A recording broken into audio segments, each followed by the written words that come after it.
My whole life, I've been a fraud. I'm not exaggerating. Pretty much all I've ever done all the time is try and create a certain impression of me in other people. Mostly to be liked or admired. It's a little more complicated than that, maybe, but when you come right down to it, it's to be liked, loved, admired, approved of, applauded, whatever. You get the idea.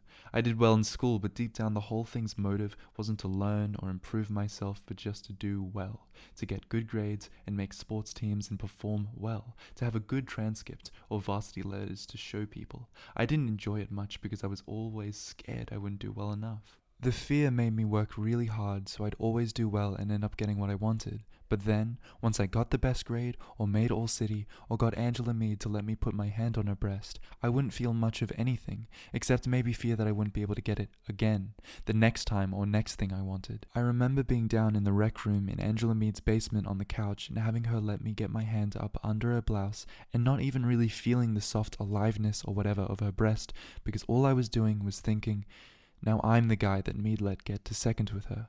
Later that seemed so sad.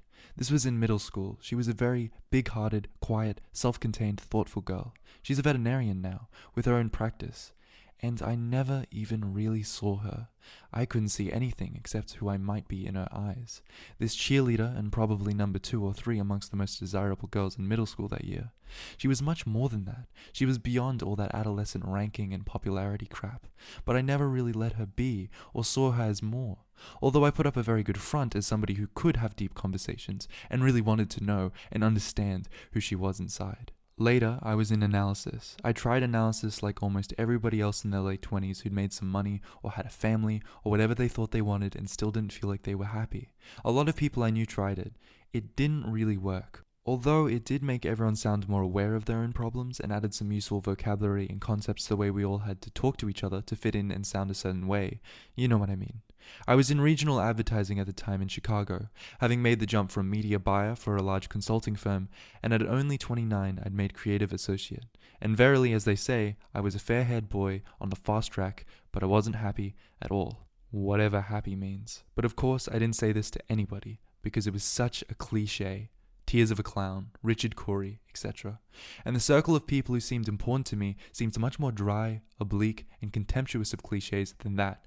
And so of course I spent all my time trying to get them to think I was dry and jaded as well, doing things like yawning and looking at my nails and saying things like, am I happy, is one of those questions that, if it has to be asked, more or less dictates its own answer, etc. Putting in all this time and energy to create a certain impression and get approval or acceptance that then I felt nothing about because it didn't have anything to do with who I really was inside, and I was disgusted with myself for always being such a fraud, but I couldn't seem to help it. Here are some of the various things I tried. EST, riding a 10-speed to Nova Scotia and back, hypnosis, cocaine, sacrocervical chiropractic, joining a charismatic church, jogging, pro bono work for the ad council, meditation classes, the Masons, analysis, the Landmark Forum, the Course in Miracles, a right brain drawing workshop, celibacy, collecting and restoring vintage Corvettes, and trying to sleep with a different girl every night for 2 straight months. I racked up a total of 36 for 61, and also got chlamydia, which I then told friends about, acting like I was embarrassed, but secretly expecting most of them to be impressed, which, under the cover of making a lot of jokes at my expense, I think they were. But for the most part, the 2 months just made me feel shallow and predatory. Plus, I missed a great deal of sleep and was a wreck at work. That was also the period I tried cocaine.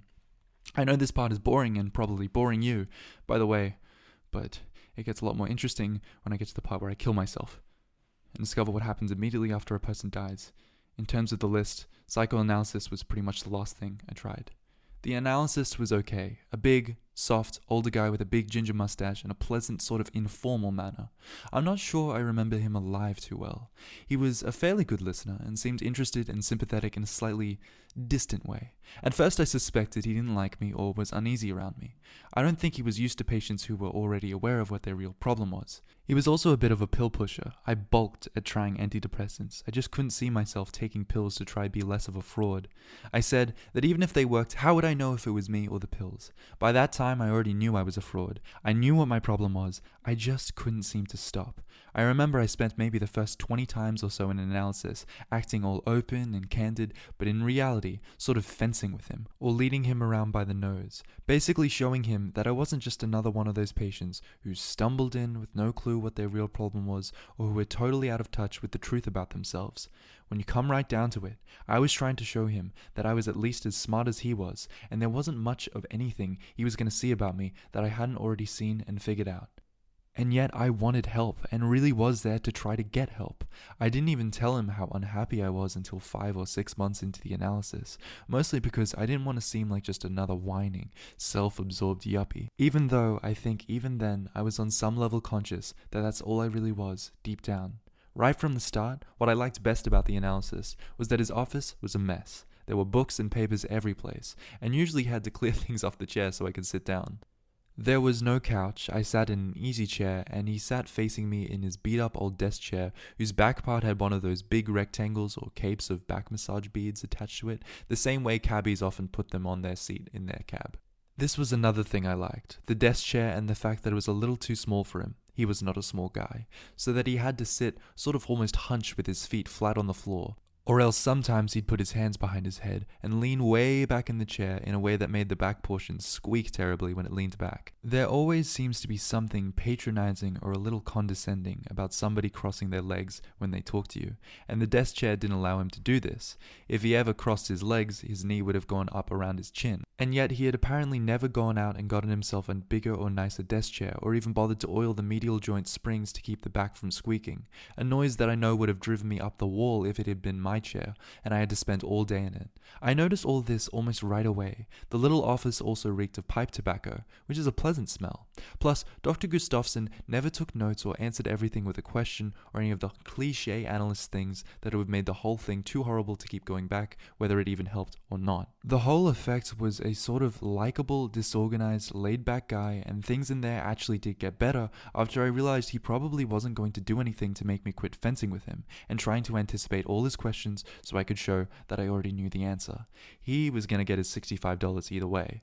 And finally came out and told him about being a fraud and feeling alienated. I had to use the uptown word, of course, but it was still the truth. And started to see myself ending up living this way for the rest of my life and being completely unhappy. I told him I wasn't blaming anybody for my being a fraud. I had been adopted, but it was as a baby, and the step-parents who adopted me were better and nicer than most of the biological parents I knew anything about. And I was never yelled at or abused or pressured to hit .400 in Legion Ball or anything, and they took out a second mortgage to send me to an elite college when I couldn't have gone to a scholarship to UW, Clare, etc. Nobody'd ever done anything bad to me. Every problem I'd ever had, I'd been the cause of. I was a fraud, and the fact that I was lonely was my own fault. Of course, his ears pricked up at fault, which is a loaded term, because I seemed to be so totally self-centered and fraudulent that I experienced everything in terms of how it affected people's view of me and what I needed to do to create the impression of me I wanted them to have. I said I knew what my problem was. What I couldn't do was stop it. I also admitted to Dr. Gustafsson some of the ways I'd been jerking him around early on and trying to make sure he saw me as smart and self-aware. And said I'd known early on that playing around and showing off in an analysis were a waste of time and money, but that I couldn't seem to help myself. It just happened automatically. He smiled at all this, which was the first time I remember seeing him smile. I don't mean he was sour or humorless. He had a big, red, friendly face and a pleasant enough manner, but this was the first time he smiled like a human being having an actual conversation. And yet at the same time, I already saw what I'd left myself open for. And sure enough, he says it. If I understand you right, he says, you're saying that you're basically a calculating, manipulative person who always says what you think will get somebody to approve of you, or form some impression of you think you want. I told him that was maybe a little simplistic, but basically accurate. And he said further that as he understood it, I was saying that I felt as if I was trapped in this false way of being, and unable ever to be totally open and tell the truth, irregardless of whether it made me look good in others' eyes or not. And I somewhat resignedly said yes, and that I seemed always to have this fraudulent, calculating part of my brain firing away all the time, As if I were constantly playing chess with everybody and figuring out that if I wanted them to move a certain way, I had to move in such a way as to induce them to move that way. He asked if I ever played chess, and I told him that I used to in middle school but quit because I couldn't be as good as I eventually wanted to be. How frustrating it was to get just good enough to know what really good at it would be like, but not being able to get that good, etc. I was laying it on sort of thick in hopes of distracting him from the big insight and question I realized I'd set myself up for. But it didn't work. He leaned back in his loud chair and paused as if he were thinking hard for effect. He was thinking that he was going to feel like he'd really earned his $65 today. Part of the pause always involved stroking his mustache in an unconscious way. I was reasonably sure that he was going to say something like, "So then how were you able to do what you just did a moment ago?" In other words, meaning, how was I able to be honest about the fraudulence if I was really a fraud? Meaning he thought he caught me in some sort of logical contradiction or paradox. And I went ahead and played a little dumb, probably to get him to go ahead and say it. Partly because I still held out some hope that what he'd say might be more discerning or incisive than I had predicted, but also partly was because I liked him, and I liked the way he seemed genuinely pleased and excited at the idea of being helpful, but was trying to exercise professional control over his facial expression in order to make the excitement look more like simple pleasantness and clinical interest in my case or whatever. He was hard not to like. He had what is known as an engaging manner. By way of decor, the office wall behind his chair had two framed prints, one being that Wyeth one of the little girl in the wheat fields crawling uphill toward the farmhouse, the other a still life of 2 apples in a bowl on a table by Cézanne. To be honest, I only knew it was Cézanne because it was an Art Institute poster and had a banner with info on a Cézanne show underneath the painting, which was a still life, and which was weirdly discomforting because there was something slightly off about the perspective or style that made the table look crooked and the apples look almost square. The prints were obviously there to give the analysis patients something to look at, since many people like to look around or look things on the wall while they talk. I didn't have any trouble looking right at him most of the time I was in there though. He did have a talent for putting you at ease, there was no question about it, but I had no illusions that this was the same as having enough insight or firepower to find some way to really help me though. There was a basic logical paradox that I called the fraudulence paradox that I had discovered more or less on my own while taking a mathematical logic course in school. I remember this being a huge undergrad lecture course that met twice a week in an auditorium with the professor up on a stage, and on Fridays in smaller discussion sections led by a graduate assistant whose whole life seemed to be mathematical logic. Thus all you had to do to ace the class was sit down with the assigned textbook that the professor was the editor of and memorize the different modes of argument and normal forms and axioms of first order quantification. Meaning the course was as clean and mechanical as logic itself, in that if you put in the time and effort, out popped the good grade at the other end. We only got to paradoxes like the Berry and Russell paradoxes, and the incompleteness theorem at the very end of the term. They weren't on the final. The fraudulence paradox was that the more time and effort you put into trying to appear impressive or attractive to other people, the less impressive or attractive you felt inside. You were a fraud. And the more of a fraud you felt like, the harder you tried to convey an impressive or likable image of yourself, so that other people wouldn't find out what a hollow, fraudulent person you really were. Logically, you would think that the moment a supposedly intelligent 19-year-old became aware of this paradox, he'd stop being a fraud and just settle for being himself, whatever that was. Because he'd figured out that being a fraud was a vicious, infinite regress that ultimately resulted in being frightened, lonely, alienated, etc. But here was the other, higher order paradox, which didn't even have a form or name. I couldn't. Discovering the first paradox at age 19 just brought home to me in spades what an empty, fraudulent person I'd basically been ever since at least the time I was 4 and lied to my stepdad because I'd realized somehow, right in the middle of him asking if I'd broken the bowl, that if I said that I did it, but confessed in a sort of clumsy, implausible way, then he wouldn't believe me and would instead believe that my sister, Fern, who's my step-parent's biological daughter, was the one who'd actually broken the antique Moser glass bowl that my stepmom had inherited from her biological grandmother and totally loved. Plus, it would lead or induce him to see me as a kind, good stepbrother who was so anxious to keep Fern, who I really did like, from getting in trouble that I'd be willing to lie and take the punishment for it for her. I'm not explaining this very well. I was only 4 for one thing, and the realization didn't hit me in words the way I just now put it, but rather more in terms of feelings and associations and certain mental flashes of my step-parents' faces with various expressions on them. But it happened that fast. At only 4, I had figured out how to create a certain impression by knowing what effect I'd produce in my stepdad by implausibly confessing that I'd punched Fern in the arm and stolen her hula hoop and had run all the way downstairs with it and started hula hooping in the dining room right by the sideboard with all my stepmom's antique glassware and figurines on it, while Fern, forgetting all about her arm and hoop because of her concern over the bowl and other glassware, came running downstairs shouting after me, reminding me about how important the rule was that we weren't supposed to play in the dining room. Meaning that by lying in such a deliberate, unconvincing way, I could actually get everything that a direct lie would supposedly get me, plus look noble and self-sacrificing. Plus, also make my step-parents feel good because they always tended to feel good when one of their kids did something that showed character, because it's the sort of thing they couldn't really help but see as reflecting favorably on them as shapers of their kid's character.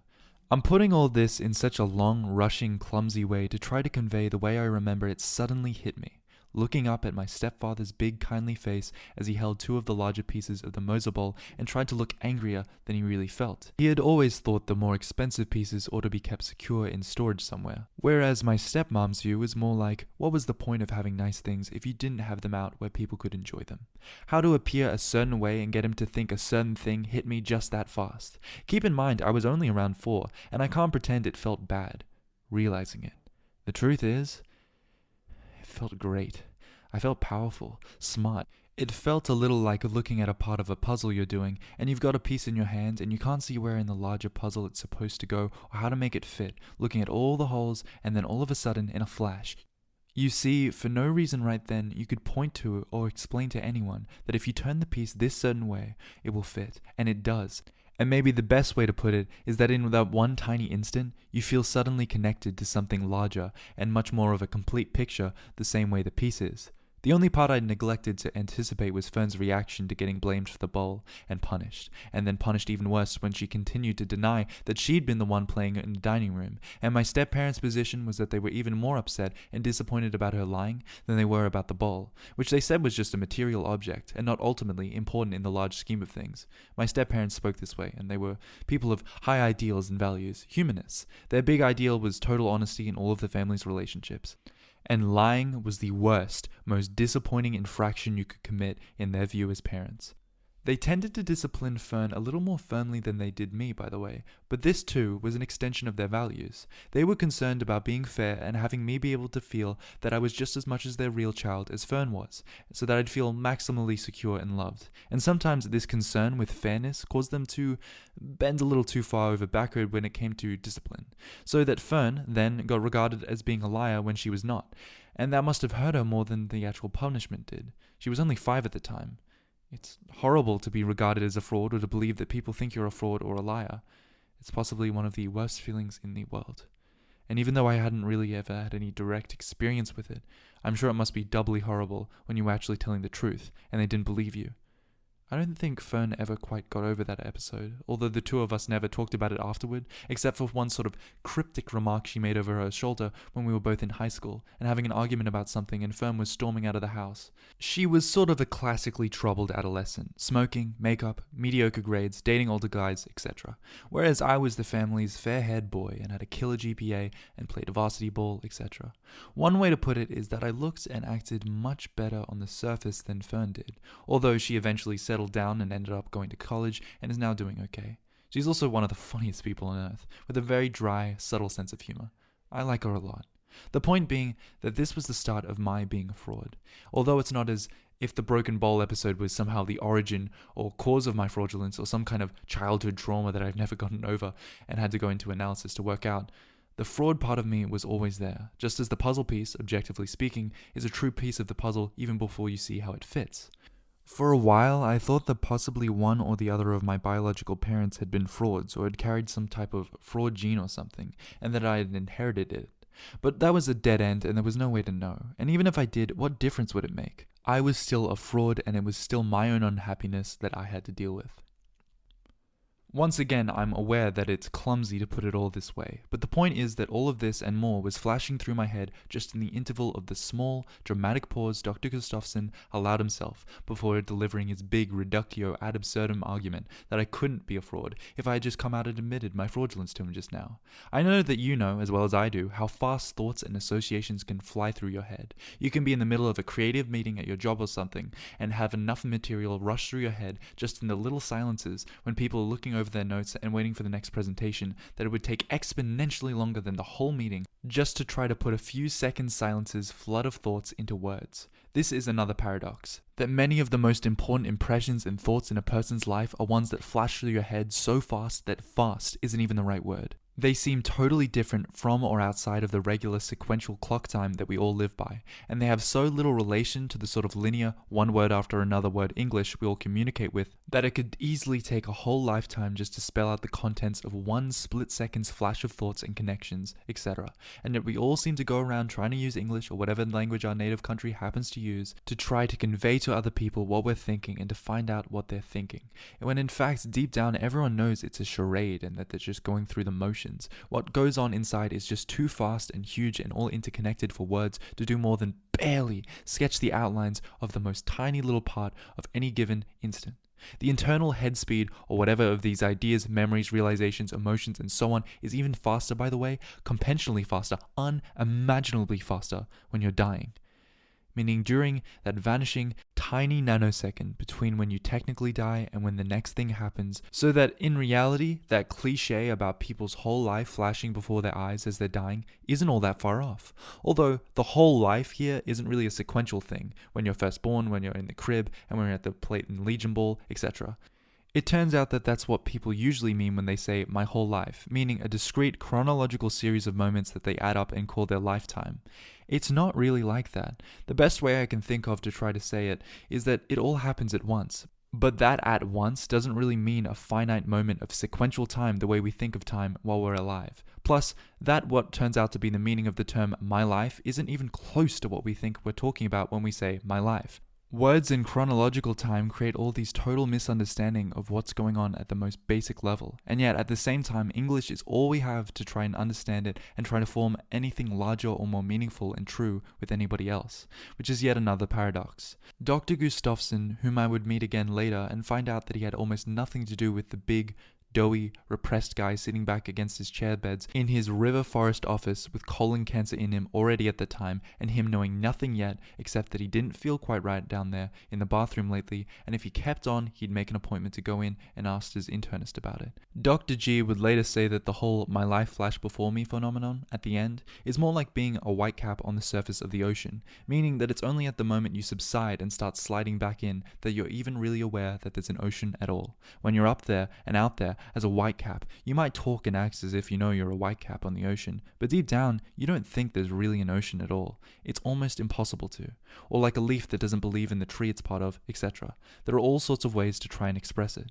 And, of course, all this time you've probably been noticing what seems like the really central, overarching paradox, which is that this whole thing, where I'm saying words can't really do it, and time doesn't really go in a straight line, is something that you're hearing as words that you have to start listening to, the first word, and then each successive word after that in chronological time to understand. So if I'm saying that words in sequential time have nothing to do with it, you're wondering why you're sitting here in this car using words and taking up your increasingly precious time, meaning aren't I sort of logically contradicting myself right at the start? Not to mention, am I full of BS about knowing what happens if I did really kill myself? How can you even be hearing this? Meaning, am I a fraud?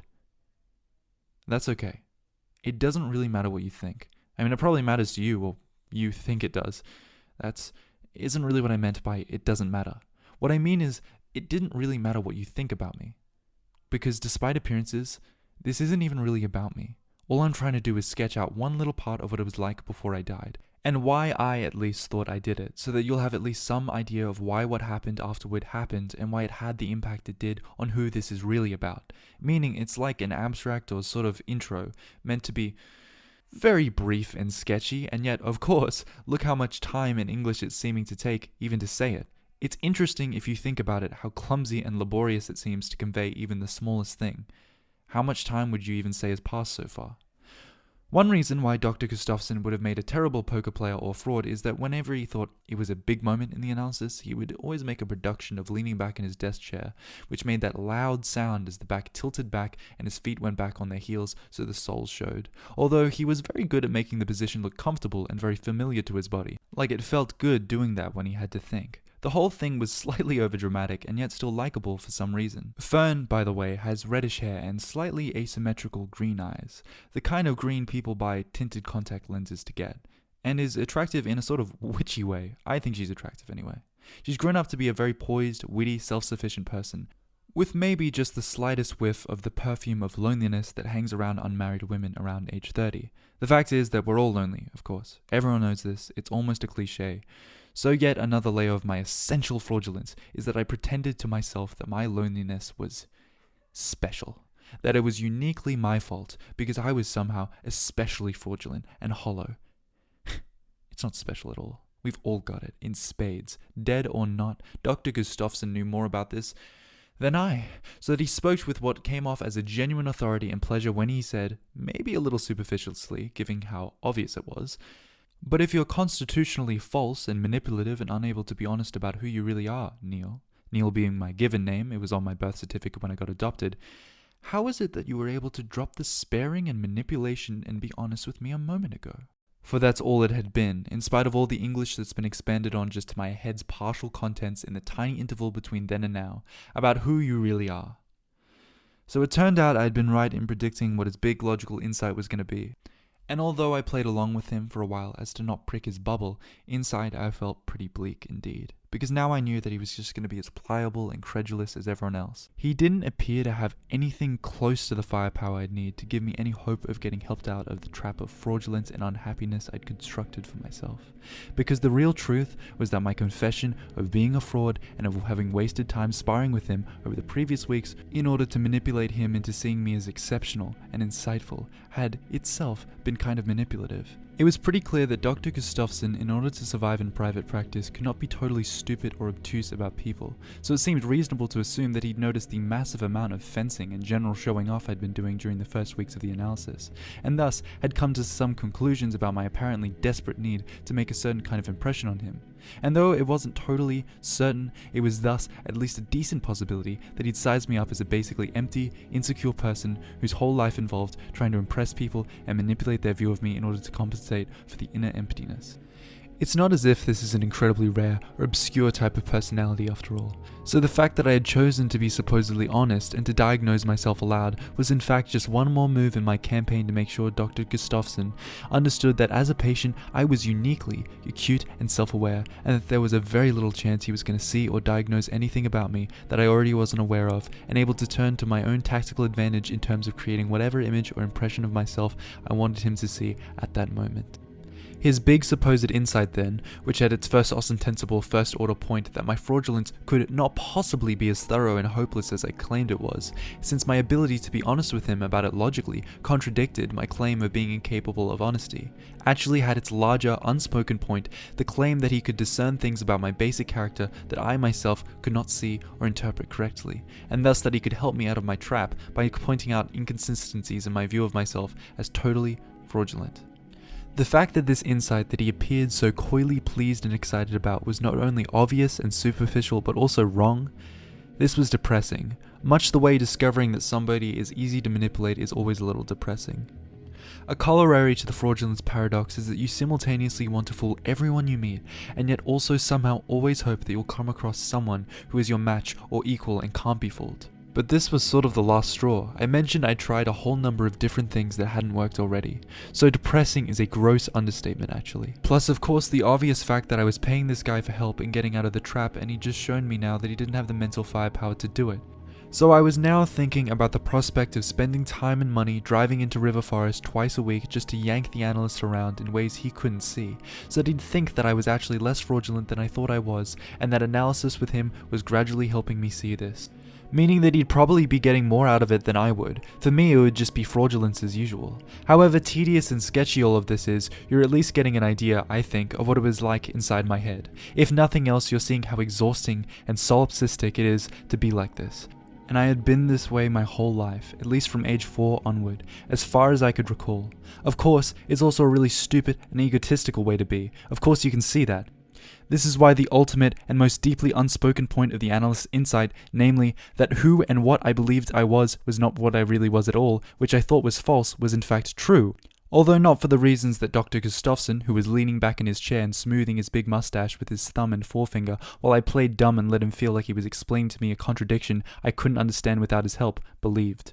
One of my other ways of playing dumb for the next several sessions after that was to protest his upbeat diagnosis. irreverently, since by this time I'd pretty much given up on Dr. Gustafsson and was starting to think of various ways to kill myself without causing pain or making a mess that would disgust whoever found me, by means of listing the various ways I'd been fraudulent, even in my pursuit of ways to achieve genuine and uncalculating integrity. I'll spare you the whole list again. I basically went all the way back to childhood, which analysts always like you to do, and laid it on. Partly I was curious to see how much he'd put up with. For example, I told him about going from genuinely loving ball, loving the smell of the grass and distant sprinklers, or the feeling of pounding my fist on the glove over and over and yelling, "Hey, bada bada bada, hey, bada bada bada," and the big, low red tumid sum at the game's start versus the arc lights coming on with a clank in the glowing twilight of the late innings, and of the steam and cleaned burned smell of ironing my Legion uniform, or the feel of sliding and watching all the dust it raised settle around me, or all the parents in shorts and rubber flip-flops setting up lawn chairs with styrofoam coolers, little kids hooking their fingers around the backstop fence or running off after fouls, the smell of the ump's aftershave and sweat, the little whisk broom he'd bend down and tidy the plate with, mostly the feel of stepping up to the plate knowing anything was possible, a feeling like a sun flaring somewhere high up in my chest, and about how by only maybe 14 all that had disappeared and turned into worrying about averages and if I could make All-City again, or being so worried I'd screw up that I didn't even like ironing the uniform anymore before games because it gave me too much time to think. Standing there so nerved up about doing well that night that I couldn't even notice the little chuckling sighs the iron made anymore, or the singular smell of the steam when I hit the little button for steam. How I'd basically ruined all the best parts of everything like that. How sometimes it felt like I was actually asleep and none of this was even real, and someday, out of nowhere, I was gonna maybe suddenly wake up in mid-stride. That was part of the idea behind things like joining the charismatic church up in Naperville, to try to wake up spiritually instead of living in this fog of fraudulence. The truth shall set you free. Quote, the Bible. That was what Beverly Elizabeth Slane liked to call my holy roller phase. And the charismatic church really did seem to help a lot of the parishioners and congregants I met. They were humble and devoted and charitable, and gave tirelessly without thought of personal reward in active service to the church and in donating resources and time to the church's campaign to build a new altar with an enormous cross of thick glass, whose crossbeam was lit up and filled with aerated water and was to have various kinds of beautiful fish swimming in it. Fish being a prominent Christ symbol for charismatics. In fact, most of us who were the most devoted and active in the church had bumper stickers on our cars with no words or anything, except a plain line drawing of the outline of a fish. This lack of ostentation impressed me as classy and genuine, but with the real truth here being how quickly I went from being someone who was there because he wanted to wake up and stop being a fraud, to somebody who was so anxious to impress the congregation with how devoted and active I was that I volunteered to help take the collection, and never missed one study group the whole time, and was on 2 different committees for coordinating fundraising for the new aquarial altar and deciding exactly what kind of equipment and fish would be used for the crossbeam. Plus, often being the one in the front row whose voice in the responses was the loudest, and who waved both hands in the air the most enthusiastically to show that the Spirit had entered me, and speaking in tongues most consistently of D's and G's, except not really of course, because in fact I was really just pretending to speak in tongues, because all the parishioners around me were speaking in tongues and had the Spirit, and so in a kind of fever of excitement I was able to hoodwink even myself into thinking that I really had the Spirit moving through me and was speaking in tongues, when in reality I was just shouting Duga, Muggle, Irrigal, Dergal over and over. In other words, I was so anxious to see myself as truly born again that I actually convinced myself that the tongue's babble was real language and somehow less false than plain English at expressing the feeling of the Holy Spirit rolling like a juggernaut right through me. This went on for about 4 months, not to mention falling over backward whenever Pastor Steve came down the row, popping people and popped me in the forehead with the heel of his hand, but falling over backward on purpose, not genuinely being struck down by the Spirit like the other people on the side of me. One of whom actually fainted and had to be brought around with salts. It was only when I was walking out to the parking lot one night after Wednesday night praise that I suddenly experienced a flash of self-awareness or clarity or whatever, in which I suddenly stopped conning myself and realized that I'd been a fraud all these months in the church too, and was really only saying and doing these things because all the real parishioners were doing them, and I wanted everyone to think I was sincere. It just about knocked me over. That was how vividly I saw how I deceived myself. The revealed truth that I was an even bigger fraud in church about being a newly reborn, authentic person than I'd been before the deacon and Miss Halsbert first rang my doorbell out of nowhere as part of their missionary service and talked me into giving it a shot.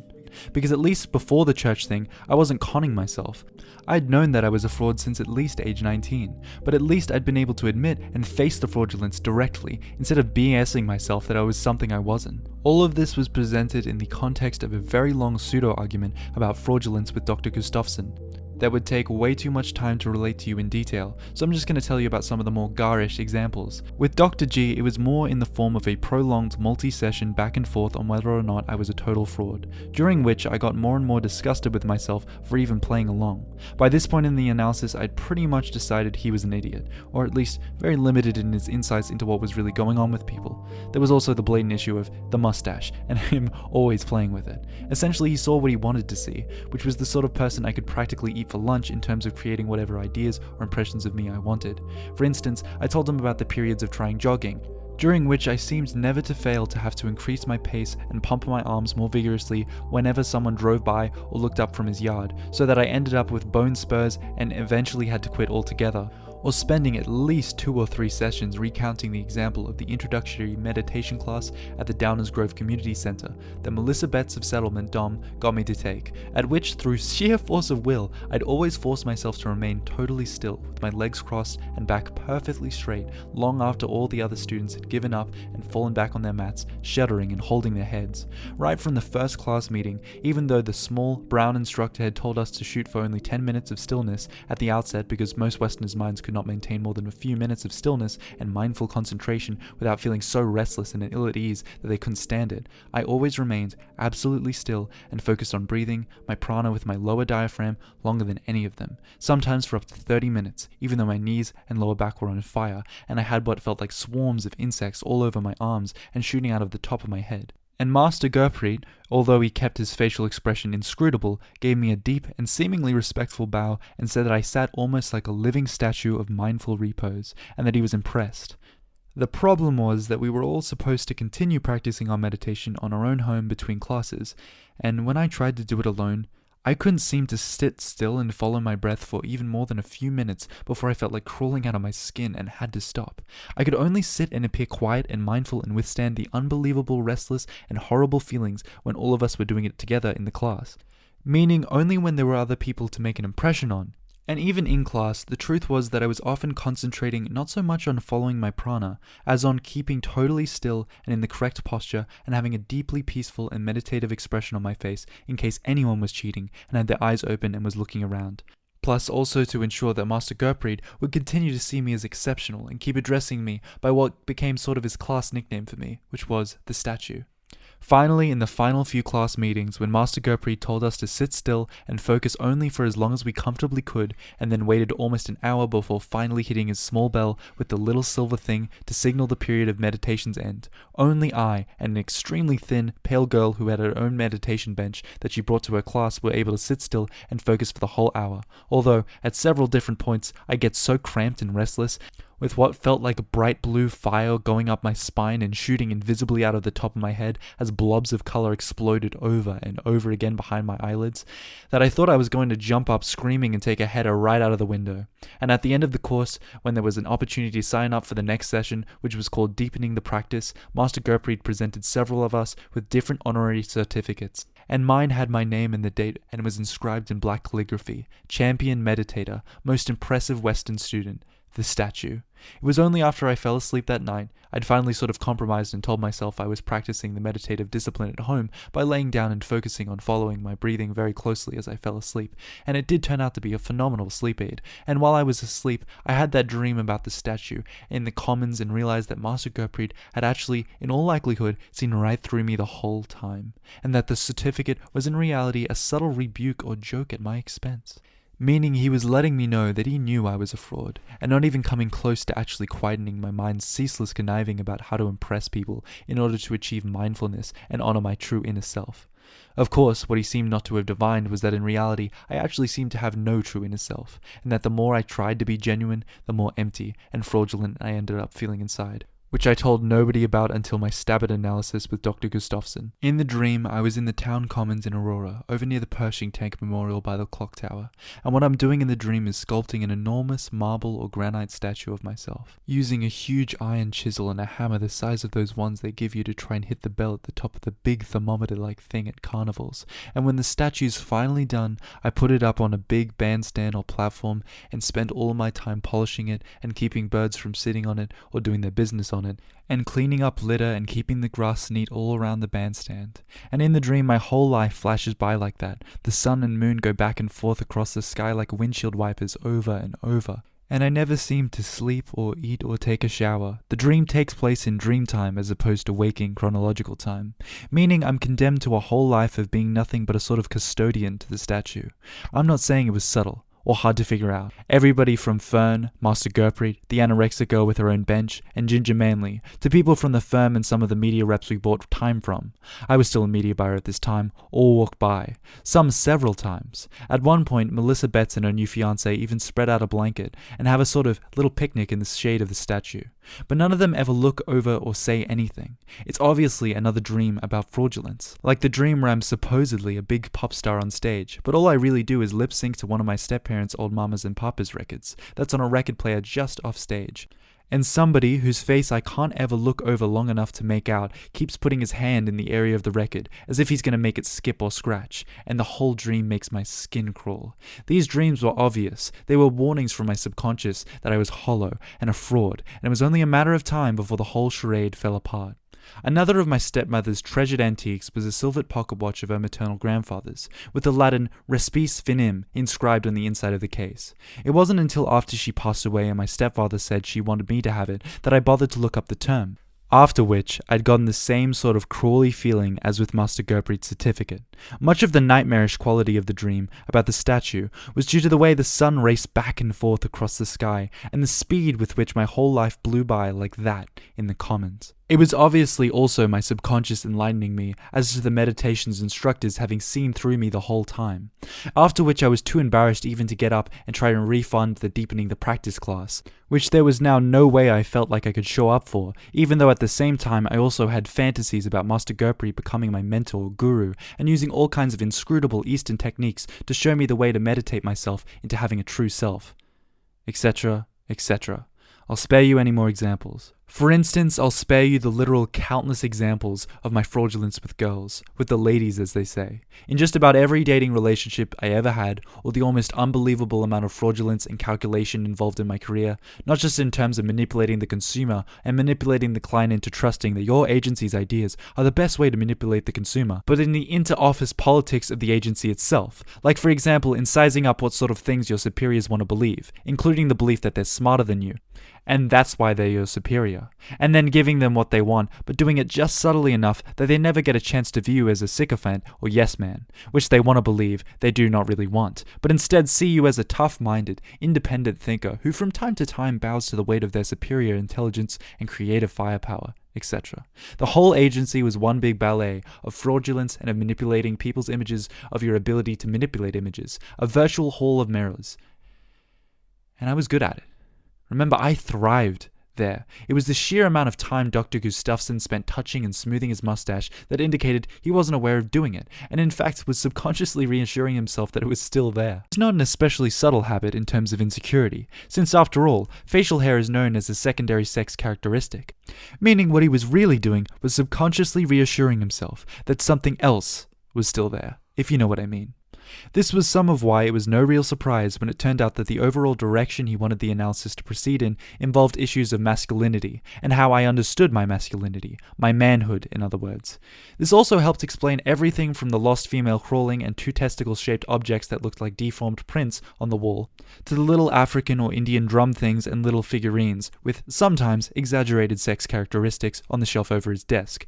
Plus the pipe, the unnecessary size of his wedding band, even the somewhat overdone little boy clutter of the office itself. It was pretty clear that there were some major sexual insecurities and maybe even homosexual type ambiguities that Dr. Gustafsson was subconsciously trying to hide from himself and reassure himself about. And one obvious way he did this was to sort of project his insecurities onto his patients and get them to believe that America's culture had a uniquely brutal and alienating way of brainwashing its males from an early age into all kinds of damaging beliefs and superstitions about what being a so-called real man was, such as competitiveness instead of concert, winning at all costs, dominating others through intelligence or will, being strong, not showing your true emotions, depending on others seeing you as a real man in order to reassure yourself of your manhood, seeing your own value solely in terms of accomplishments, being obsessed with your career or income, feeling as if you were constantly being judged or on display, etc. This was later in the analysis, after the seemingly endless period where after every example of fraudulence I gave him, he'd make a show of congratulating me on being able to reveal what I felt were truly shameful fraudulent examples, and said that this was proof that I had much more of an ability to be genuine than I, apparently because of my insecurities or male fears, seemed to be able to give myself credit for. Plus, it didn't exactly seem like a coincidence that the cancer he was even then harboring was in his colon, that shameful, dirty, secret place right near the rectum, with the idea being that using your rectum or colon to secretly harbor an alien growth was a blatant symbol both of homosexuality and of the repressive belief that its open acknowledgement would equal disease and death. Dr. Gustafsson and I both had a good laugh over this one after we'd both died and were outside linear time and in the process of dramatic change. You can bet on that. Outside time is not just an expression or manner of speaking, by the way. By this time in the analysis, I was playing with him the way a cat does with a hurt bird. If I'd had an ounce of real self-respect, I would have stopped and gone back to the Downers Grove Community Center and thrown myself on Master Gurpreet's mercy, since, except for maybe 1 or 2 girls I dated, he was the only one who'd appeared to see all the way through to the core of my fraudulence. Plus, his oblique, very dry way of indicating this to me betrayed a sort of serene indifference to whether I even understood that he saw right through me, that I found incredibly impressive and genuine. Herein Master Gurpreet was a man with, as they say, nothing to prove. But I didn't. Instead, I more or less conned myself into sticking with going in to see Dr. G twice a week for almost 9 months. Toward the end, it was only once a week because by then the cancer had been diagnosed and he was getting radiation treatments every Tuesday and Thursday. Telling myself that at least I was trying to find some venue in which I could get help finding a way to be genuine and stop manipulating everybody around me to see the statue as erect and impressive, etc. Nor, however, is it strictly true that the analyst had nothing interesting to say, or that he didn't sometimes provide helpful models or angles for looking at the basic problem. For instance, it turned out that one of his basic operating premises was the claim that there were only 2 basic, fundamental orientations a person could have toward the world. 1, love, and 2, fear, and that they couldn't coexist. Or, in logical terms, that their domains were exhaustive and mutually exclusive, or that their 2 sets had no intersection, but their union comprised all possible elements. Meaning, in other words, that each day of your life was spent in service to one of these masters or the other. And one cannot serve 2 masters, the Bible again, and that one of the worst things about the conception of competitive, achievement-orientated masculinity that America supposedly hardwired into its males was that it caused a more or less constant state of fear that made genuine love next to impossible. That is, that what passed for love in American men was usually just the need to be regarded in a certain way, meaning that today's males were so constantly afraid of not measuring up, Dr. G's phrase with evidently no pun intended, that they had to spend all their time convincing others of their masculine validity, which happens to also be a term from formal logic, in order to ease their own insecurity, making genuine love next to impossible. Although it seemed a little bit simplistic to see this fear as a male problem, try watching a girl stand on a scale sometime. It turns out that Dr. Gustafsson was very nearly right in this concept of the 2 masters. Though not in the way that he, when alive and confused about his own real identity, believed. And even while I played along by pretending to argue or not quite understand what he was driving at, the idea struck me that maybe the real root of my problem was not fraudulence, but a basic inability to really love. Even to genuinely love my step-parents, or Fern, or Melissa Betts, or Ginger Manley of Aurora West High in 1979, whom I'd often thought of as the only girl I'd ever truly loved. Though Dr. G's bromide about men being brainwashed to equate love with accomplishment or conquest also applied here. The plain truth was that Ginger Manley was just the first girl I ever went all the way with, and most of my tender feelings about her was just really nostalgia for the feeling of immense cosmic validation it felt when she finally let me take her jeans all the way off and put my so-called manhood inside her, etc. There's really no bigger cliche than losing your virginity and later having all kinds of retrospective tenderness for the girl involved. Or what Beverly Elizabeth Slane, a research technician I used to see outside of work when I was a media buyer and had a lot of conflicts with toward the end, said, which I don't think I ever told Dr. G about, fraudulence-wise, probably because it cut a little too close to the bone. Toward the end, she had compared me to some piece of ultra-expensive new medical or diagnostic equipment that can discern more about you in one quick scan than you can ever know about yourself. But the equipment doesn't care about you. You're just a sequence of processes and codes. What the machine understands about you doesn't actually mean anything to it, even though it's really good at what it does. Beverly had a bad temper combined with some serious firepower. She was not someone you wanted to have pissed off at you. She said she'd never felt the gaze of someone so penetrating, discerning, and yet totally empty of care, like she was a puzzle or problem I was figuring out. She said it was thanks to me that she discovered the difference between being penetrated and really known versus penetrated and just violated. Needless to say, these thanks were sarcastic. Some of this was just her emotional makeup. She found it impossible to really end a relationship unless all bridges were burned and things got said that were so devastating that there could be no possibility of a reapproachment to haunt her or prevent her from moving on. Nevertheless, it penetrated. I never did forget what she said in that letter.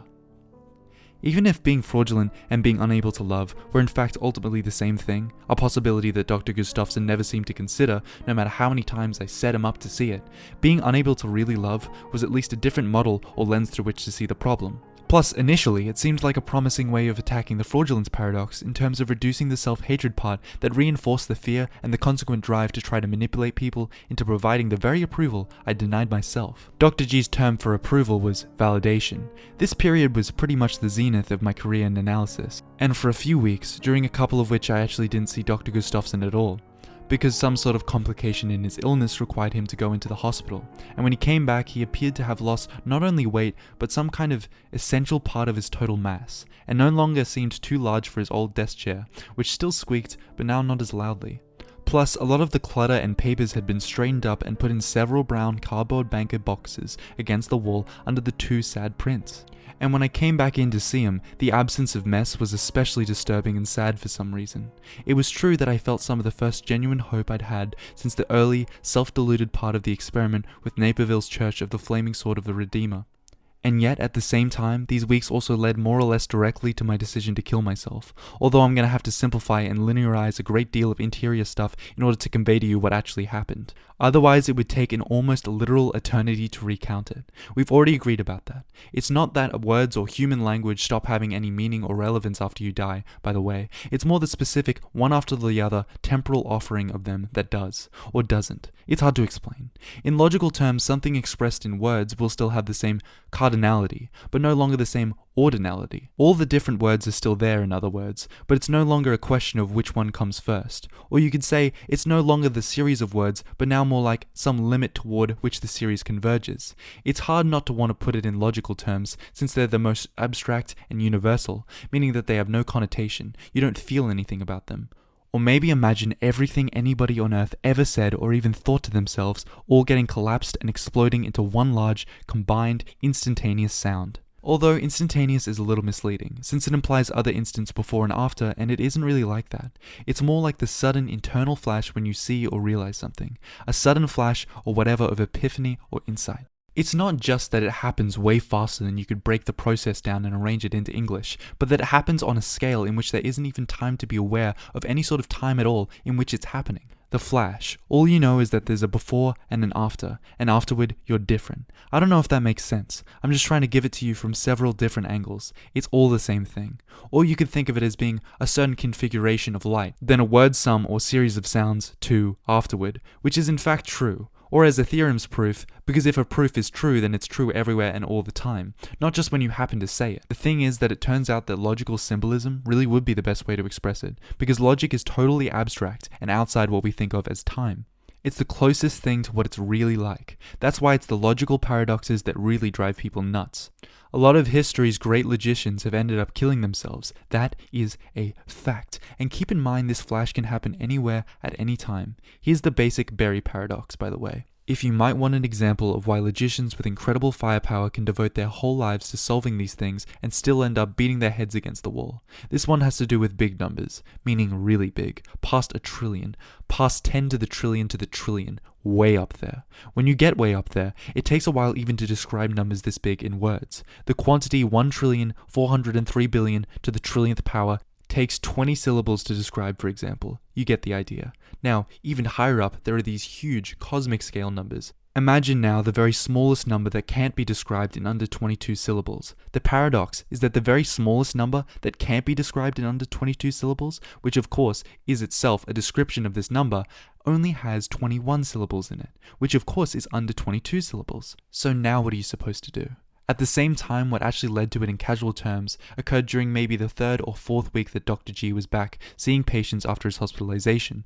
Although I'm not going to pretend that this specific incident wouldn't strike most people as absurd or even sort of insipid as causes go. The truth is just that late at night, one night in August after Dr. G's return, when I couldn't sleep, which happened a lot ever since the cocaine period, and was sitting up drinking a glass of milk or something and watching television, flipping the remote almost at random between different cable stations the way you do when it's late, I happened on part of an old Cheers episode from late in the series run where the analyst character, Frasier, who went on to have his own show, and Lilith, his fiancée and also an analyst, are just entering the stage set of the Underground Tavern. And Frasier is asking her how her workday at her office went, and Lilith says, "If I have one more yuppie come in and start whining to me about how he can't love, I'm gonna throw up."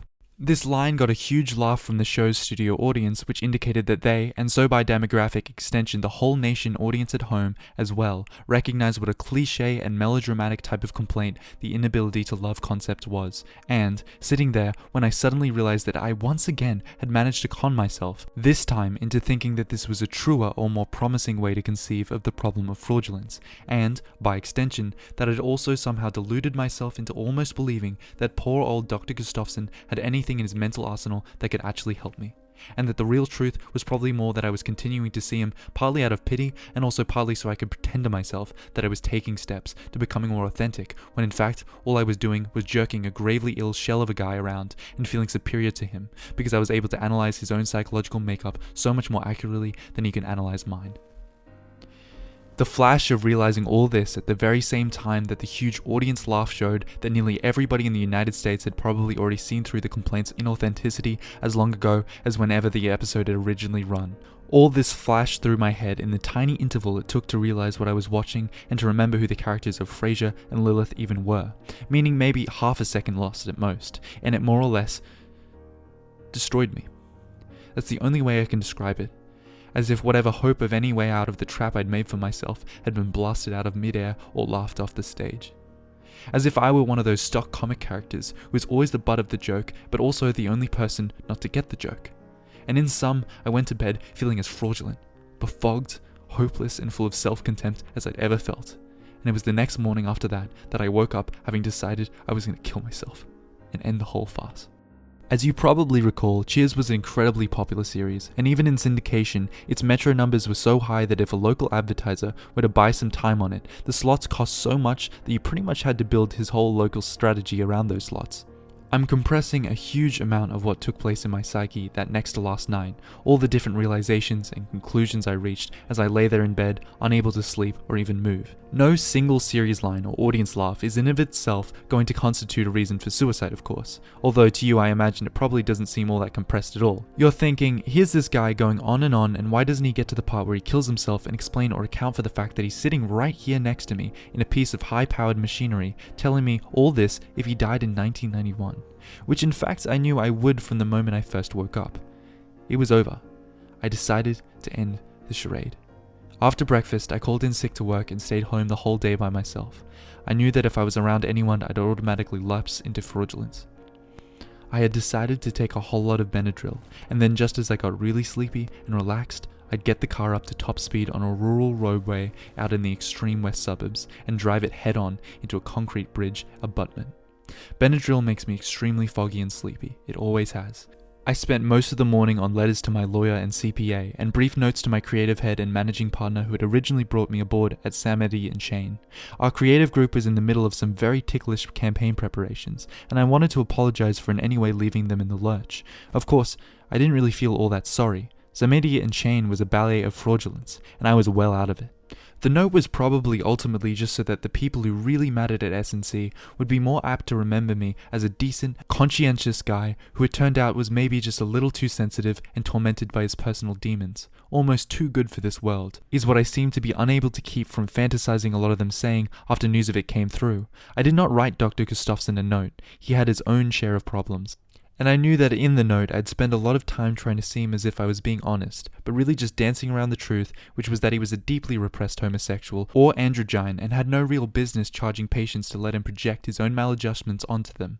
And that the truth was that he'd be doing himself and everybody else a favor if he'd just go over to Garfield Park and blow somebody in the bushes and try honestly to decide if he liked it or not. And that I was a total fraud for continuing to drive all the way into River Forest to see him and bat him around like a catnip toy while telling myself that there was a possible non-fraudulent point to it.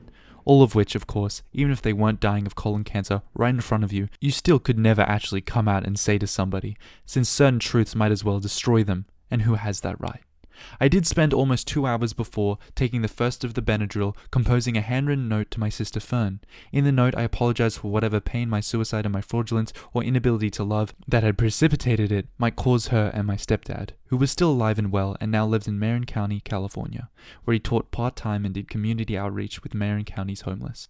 I also used the occasion of the letter and all of the sort of last testament urgency associated with it to license apologizing to Fern about manipulating my step-parents into believing that she lied about the antique glass bowl in 1967, as well as for half a dozen other incidents and spiteful or fraudulent actions that I knew had caused her pain, and that I had felt bad for ever since, but had never really seen any way to broach with her or express my honest regret for. It turns out there are some things that you can discuss in a suicide note that would just seem to be too bizarre if expressed in any other kind of venue. Just one example of such an incident was during a period in the mid-70s, when Fern, as part of puberty, underwent some physical changes that made her look chunky for a year or two. Not fat, but wide-hipped and bosomy and sort of much more broad than she'd been as a preteen. And of course, she was very, very sensitive about it. Puberty also being a time of terrible self-consciousness and sensitivity about one's body image, obviously. So much so that my step-parents took great pains never to say anything about Fern's new breath, or even ever to bring up any topics related to eating habits, diet, and exercise, etc. And I, for my own part, never said anything about it either. Not directly.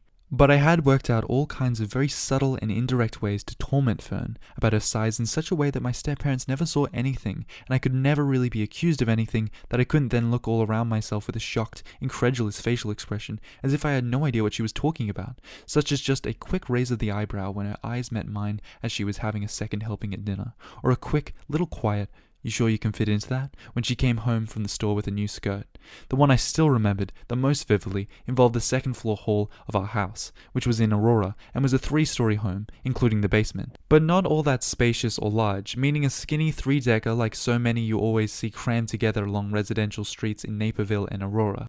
The second-floor hallway, which ran between Fern's room and the top of the stairway on one end and my room, and the second-floor bathroom on the other, was cramped and somewhat narrow, but not anywhere close to as narrow as I would pretend that it was whenever Fern and I passed each other in it, with me squashing my back against the hallway wall and splaying my arms out and wincing, as if there would barely be enough room for somebody of her unbelievable breadth to squeeze past me, and she would never say anything or even look at me when I did it, but would just go on past me into the bathroom and close the door, but I knew it must have hurt her. A little while later, she entered an adolescent period where she hardly ate anything at all and smoked cigarettes and chewed several packs of gum a day and used a lot of makeup, and for a while she got so thin that she looked angular and a bit like an insect, although of course I never said that. And I once, through the bedroom's keyhole, overheard a brief conversation in which my stepmother said she was worried that she didn't think Fern was having her normal time of the month anymore, because she'd gotten so underweight, and she and my stepfather discussed the possibility of taking her to see some kind of specialist. That period passed on its own, but in the letter I told Fern that I'd always remembered this, and certain other periods where I'd been cruel or tried to make her feel bad, and that I regretted them very much, although I said I wouldn't want to seem so egotistical as to think that a simple apology could erase any of the hurt I'd caused her when we were growing up.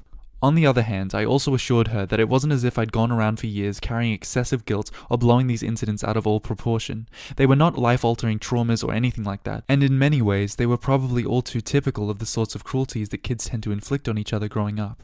I also assured her that neither these incidents nor my remorse about them had anything to do with my killing myself. I simply said, without going into anything like the level of detail I've given you, because my purpose in the letter was of course very different, that I was killing myself because I was an essentially fraudulent person who seemed to lack either the character or the firepower to find a way to stop. Even after I'd realized my fraudulence and the terrible toll it exacted, I told her nothing about the various different realizations or paradoxes. What would be the point? I also inserted that there would be a good possibility that, when all was said and done, I was nothing but just another fast-track yuppie who couldn't love, and that I found the banality of this unendurable, largely because I was evidently so hollow and insecure that I had a pathological need to see myself as somehow exceptional or outstanding at all times. Without going into much explanation or argument, I also told Fern that if her initial reaction to these reasons for my killing myself was to think that I was being much too hard on myself, then she should know that I was already aware that this was the most likely reaction my note would produce in her, and had probably deliberately constructed the note to at least in part prompt just that reaction. Just the way my whole life I'd often said and done things designed to prompt certain people to believe that I was a genuinely outstanding person whose personal standards were so high that he was far too hard on himself, which in turn made me appear attractively modest and unsmug, and was a big reason for my popularity with so many people in all different avenues of my life. What Beverly Elizabeth Slane had termed my talent for ingratiation, but was nevertheless basically calculated and fraudulent. I also told Fern that I loved her very much, and asked her to relay these same sentiments to Marin County for me. Now we're getting to the part where I actually kill myself. This occurred at 9:17 p.m. on August 19th, 1991, if you want the time fixed precisely. Plus, I'll spare you most of the last couple hours preparations and back and forth conflict and dithering, which there was a lot of. Suicide runs so counter to so many hardwired instincts and drives that nobody in his right mind goes through with it without going through a great deal of internal back and forth, intervals of almost changing your mind, etc. The German logician Kant was right in this respect. Human beings are all pretty much identical in terms of our hardwiring. Although we are seldom conscious of it, we are all basically just instruments or expressions of our evolutionary drives, which are themselves the expressions of forces that are infinitely larger and more important than we are. Although actually being conscious of this is a whole different matter. So I won't even really try to describe the several different times that day where I sat in my living room and had a furious mental back and forth about whether to actually go through with it. For one thing, it was intensely mental and would take an enormous amount of time to put into words, plus it would come off as somewhat cliché or banal, in the sense that many of the thoughts and associations were basically the same sorts of generic things that almost anyone who's confronting imminent death will end up thinking. As in, this is the last time I will ever tie my shoe. This is the last time I'll ever look at this rubber tree at the top of the stereo cabinet. How delicious this lungful of air right here tastes. This is the last glass of milk I'll ever drink. What a totally priceless gift this totally ordinary sight of the wind picking trees' branches up and moving them around is. Or, I will never again hear the plaintive sound of the fridge going on in the kitchen. The kitchen and breakfast nook are right off my living room, etc. Or, I won't see the sun come up tomorrow, or watch the bedroom gradually undim and resolve, etc. And at the same time trying to summon the memory of the exact way the sun comes up over the humid fields and the wet-looking I-55 ramp that lay due east of my bedroom sliding glass door in the morning.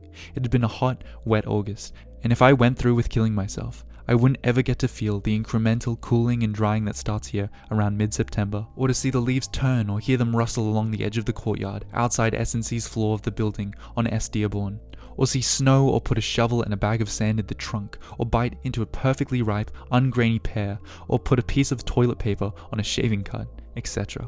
If I went in and went to the bathroom and brushed my teeth, it would be the last time I did those things. I sat there and thought about that, looking at that rubber tree. Everything seemed to tremble a little, the way things reflected in water will tremble. I watched the sun begin to drop down over the townhouse developments going up south of Darien's Corporation Limit on Lily Cachet Road, and realized that I would never see the newest home's construction and landscaping completed, or that the home's white insulation wrap with the trade name TYVEK all over it flapping in all of the wind out here would one day have vinyl sliding, or plate brick, and color-coordinated shutters over it, and I wouldn't see this happen or be able to drive by and know that it was actually written there under all the nice exteriors. Or the breakfast nook window's view of the big farm fields next to my development, with the plowed furrows all parallel so that if I lean and line their horizons up just right, they all seem to rush together toward the horizon, as if shot out of something huge. You get the idea. Basically, I was in that state in which a man realizes that everything he sees will outlast him. As a verbal construction, I know that's a cliche, I know. As a state in which to actually be though, it's something else, believe me. Where now every movement takes on a kind of ceremonial aspect, the very sacredness of the world as seen. The very same kind Dr. G will try to describe with analogies to oceans and whitecaps and trees. You might recall I mentioned this already. This is literally about 1/1 trillionth of the various thoughts and internal experiences I underwent in those last few hours, and I'll spare both of us recounting any more, since I'm aware it ends up seeming somewhat lame. Which in fact it wasn't, but I won't pretend it was fully authentic or genuine either. A part of me was still calculating, performing, and this was part of the ceremonial quality of that last afternoon. Even as I wrote my note to Fern, for instance, expressing sentiments and regrets that were real, a part of me was noticing what a fine and sincere note it was, and anticipating the effect on Fern of this or that heartfelt phrase, while yet another part was observing the whole scene of a man in a dress shirt and no tie, sitting at his breakfast nook, writing a heartfelt note on his last afternoon alive. The Blondwood's table's surface trembling with sunlight, and the man's hands steady, and face both haunted by regret and ennobled by resolve. This part of me was sort of hovering above and just to the left of myself, evaluating the scene, and thinking what a fine and genuine seeming performance in a drama it would make. If only we all had not already been subject to countless scenes just like it in dramas ever since we first saw a movie or read a book, which somehow entailed that real scenes like the ones of my suicide note were now compelling and genuine only to their participants, and to anyone else would come off as banal and even somewhat cheesy or maudlin, which is somewhat paradoxical when you consider, as I did, sitting there at the breakfast nook, that the reason scenes like this will seem stale or manipulative to an audience is that we've already seen them so many times in dramas. And yet, the reason we've seen so many of them in dramas is that the scenes really are dramatic and compelling, and let people communicate very deep, complicated emotional realities that are almost impossible to articulate in any other way. And at the same time, still another facet or part of me realizing that, from this perspective, my own basic problem was that at an early age, I'd somehow chosen to cast my lot with my life's drama's supposed audience instead of with the drama itself, and that I even now was watching and gauging my supposed performance's quality and probable effects. And thus was in the final analysis, the very same manipulative fraud writing the note to Fern that I'd been throughout the life that had brought me to this very climactic scene of writing and signing it and addressing the envelope and then fixing the postage and posting the envelope in my shirt pocket. Totally conscious of the resonance of its resting there, next to my heart in the scene. Planning to drop it in a mailbox on the way out to Lilycash Road, and the bridge abdomen into which I planned to drive my car at speed sufficient to displace the whole front end and impale me onto the steering wheel and instantly kill me. Self-loathing is not the same thing as being in pain or a lingering death. If I was going to do it, I wanted it instant. On Lilycash, the bridge abdomens and side steep banks support State Route 4. Also known as the Braidwood Highway, as it crosses overhead on a cement overpass so covered with graffiti that most of it you can't even read, which sort of defeats the purpose of graffiti, in my opinion. The abdomens themselves are just off the road and about as wide as this car. Plus, the intersection is isolated way out in the countryside around Romeoville, 10 or so miles south of the southwest suburbs limits. It is the true boonies. The only homes are farms set way back from the road and embellished with silos and barns, etc. At night in the summer, the dew point is high and there's always fog. It's farm country. I've never once passed under 4 here without seeming to be the only thing on either road. The corn high and the fields like a green ocean all around, insects the only real noise. Driving alone under creamy stars and a little cocked scythe of a moon, etc. The idea was to have the accident and whatever explosion and fire was involved occur someplace isolated enough that no one else would see it, so that there would be as little aspect of a performance to the thing as I could manage with no temptation to spend my last few seconds trying to imagine what impression the sight and sound of the impact might make on someone watching. I was partly concerned that it might be spectacular and dramatic and might look as if the driver was trying to go out in as dramatic a way as possible. This is the sort of shit we waste our lives thinking about. The ground fog tends to get more intense by the second, until it seems like the whole world is just what's in your headlights reach. High beams don't work in fog. They only make things worse. You can go ahead and try them, but you'll see what happens. All they do is light up the fog so it seems even denser. That's kind of a minor paradox, that sometimes you can actually see farther with low beams than high. Alright. And there's the construction and all the flapping TYVEK wrap on houses that if you really do it, you'll never see anyone live in. Although it won't hurt, it really will be instant. I can tell you that much. The field's insects are almost deafening. If the corn's high like this, and you watch as the sun sets, you can practically watch them rise up out of the fields like some great figure's shadow rising. Mostly mosquitoes. I don't know what all they are. It's a whole insect universe in there, and none of us will ever see or know anything about it. Plus, you'll notice the Benadryl doesn't really help all that much once you're underway. That whole idea was probably ill-conceived. Alright, now we're coming to what I promised and led you through the whole dull synopsis of what led up to this in hopes of. Meaning what it's like to die, what happens, right? This is what everyone wants to know, and you do, trust me. Whether you decide to go through with it or not, whether I somehow talk you out of it the way you think I'm going to try to do or not, it's not what anyone thinks, for one thing. The truth is, you already know what it's like. You already know the difference between the size and speed of everything that flashes through you and the tiny, inadequate bit of it all you can ever let anyone know. As though inside of you is this enormous room full of what seems like everything in the whole universe at one time or another. And yet the only parts that get out have to somehow squeeze out through one of those tiny keyholes you see under the nub in older doors, as if we're all trying to see each other through these tiny keyholes. But it does have a knob. The door can open, but not in the way you think.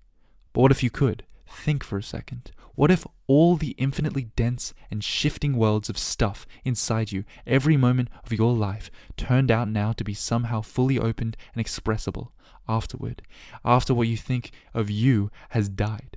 Because what if afterward, now each moment itself is an infinite sea or span of passage of time in which to express it or convey it, and you don't even need any organized English?